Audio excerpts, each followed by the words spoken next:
बिस्मिल्लाह रहमान रहीम। अस्सलाम वालेकुम नाजरीन, मैं हूं आपका मेज़बान अब्दुल जब्बार गुजर और आप देख रहे हैं मेरे साथ मेरा यूट्यूब और फेसबुक चैनल। मोहतरम नाजरीन इकराम, मैं दुनिया भर के नाजरीन का तहे दिल से शुक्रगुजार हूं जिन्होंने मेरे इस सिलसिला सल्तनत उस्मानिया और उनके सुल्तानों को बेहद सराहा, जिस बना पर फिर मैंने इसको पूरा ही इसका एक सिलसिला शुरू कर दिया कि उस्मान और उस्मान से आगे जितने भी सुल्तान आए उन सब का जिक्र मेरे वीलॉग्स में यहाँ पर मौजूद है। चैनल पर आप जाकर देख सकते हैं, तमाम वीडियोस यहाँ पर मौजूद हैं। आज हम 24वें सुल्तान के बाद जो कि महमूद अव्वल था, फिर उसका भाई जो कि उस्मान सालिस उस्मान थ्री अगला सुल्तान बना, जो कि 51 साल तक तकरीबन आधी सदी वो कैद में रहा, 51 साल तक, और जैसे ही कैद से निकला और फिर वो अगला हुक्मरान बन गया। आज जिक्र करेंगे उस्मान सालिस यानी कि उस्मान थ्री का, कि उस्मान सालिस कब पैदा हुआ। उस्मान सालिस 1699 यानी कि 1699 2 जनवरी को एडरीन में पैदा हुए। ये 25वें सुल्तान थे। ये सुल्तान भी दीगर सुल्तानों की तरह अजीब था कि बेचारा या तो उनको कैद कर दिया जाता था या फिर उनको कत्ल कर दिया जाता था ताकि वो वरासत या सुल्तानी में अपना हिस्सा ना ले सकें। 51 साल कैद में रहकर सीधा अगले दिन वो तख्त नशीन हुआ जब उसका भाई घोड़े से गिरकर महमूद अव्वल वो नमाज जुमा के लिए जा रहा था, वापसी पर आया तो घोड़े से गिरा और उसी रोज़ वो खालिक हकीकी को जा मिला।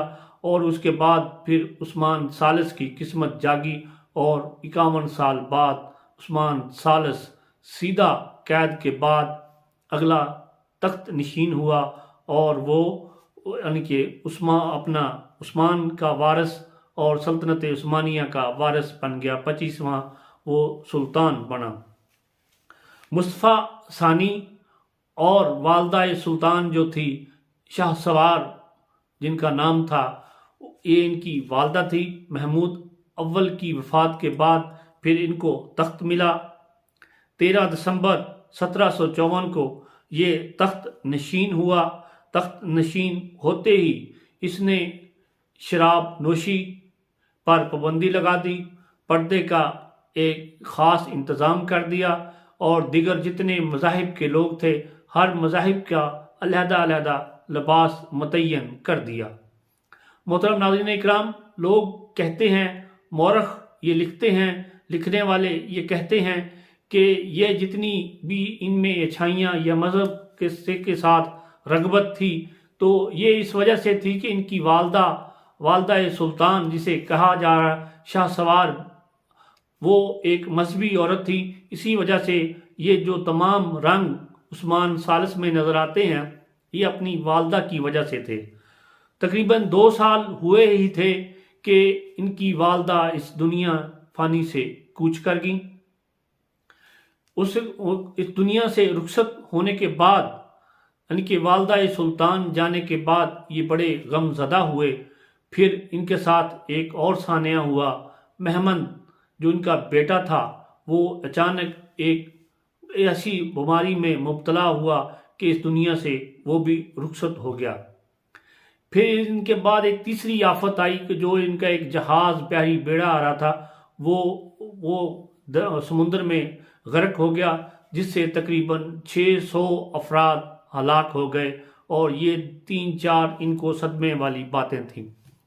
मगर ये बज़ाते खुद एक नहायत शरीफ इंसान थे, अच्छे इंसान थे और दूसरों की लड़ाइयों में लड़ने वाले नहीं थे।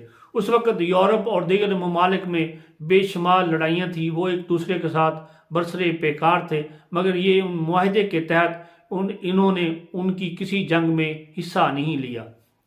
मगर ये क्योंकि इनका अरसा इक़्तिदार बहुत थोड़ा रहा, ये उस अरसे में अपने वज़राए आज़म को बड़ी जल्दी तब्दील करते रहे कि ये ना हो कि फिर वो इनके लिए कोई मुश्किलात पैदा कर दें।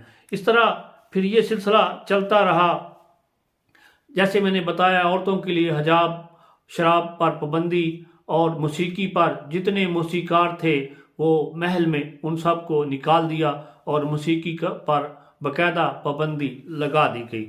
پھر اس کے علاوہ جنگوں میں نے بتایا کہ کوئی حصہ نہیں لیا۔ ان کے بارے میں یہ بتایا جاتا ہے کہ ان کی 4 سے 3 شادیاں تھیں، 3 کا نام تو تاریخ میں آتا ہے جبکہ چوتھی کا ذکر تاریخ میں موجود نہیں۔ محترم ناظرین اکرام، آپ کے والد مصطفیٰ ثانی، ان کو جب وہ تخت سے ہٹا دیا گیا، قید کر دیا گیا، تو ان کے بیٹے بھی ان کے ساتھ قید ہو گئے تھے، محمود اول اور یہ عثمان بھی، جبکہ جو ان کی والدہ تھی شاہ سوار، وہ والدہ سلطان کہلائیں۔ پھر یہ انہی کی رنگ میں رنگے ہوئے تھے اور پھر یہی جھلک ان میں نظر آتی تھی۔ آئیے اس کو ذرا کلوز کرتے ہیں تاکہ پھر اگلے سلطان کا ذکر بھی کرنا ہے کل پرسوں تک۔ یہ تقریباً 2 سال 10 ماہ اور 17 دن تک حکمران رہے۔ 58 سال کی عمر میں 30 اکتوبر 1757 کو اس دنیا فانی سے رخصت ہو گئے۔ استنبول میں پھر ان کو دفنایا گیا۔ استنبول میں جس مسجد میں ان کو دفنایا گیا وہ مسجد ان کی والدہ کے نام سے مشہور ہے، یعنی کہ والدہ سلطان محمود۔ والدہ سلطان محمود مسجد میں ان کو دفن کیا گیا۔ تو محترم ناظرین اکرام، یہ تھا مختصر سا قصہ۔ تقریباً 58 سال کی عمر میں اور 51 سال جیل کاٹنے کے بعد یہ دنیا فانی سے رخصت ہو گئے۔ یہ تھا احوال عثمان ثالث یعنی کہ عثمان III کا۔ انشاءاللہ تعالی یہ میں نے اس کو بہت مختصر کر کے بیان کیا ہے، تو اگلے کسی سلطان کا ذکر کریں گے تو پھر انشاءاللہ تعالی آپ کے ساتھ مزید بات چیت ہوگی۔ تب تک کے لیے مجھے دیجیے اجازت، اپنا رکھیے خیال۔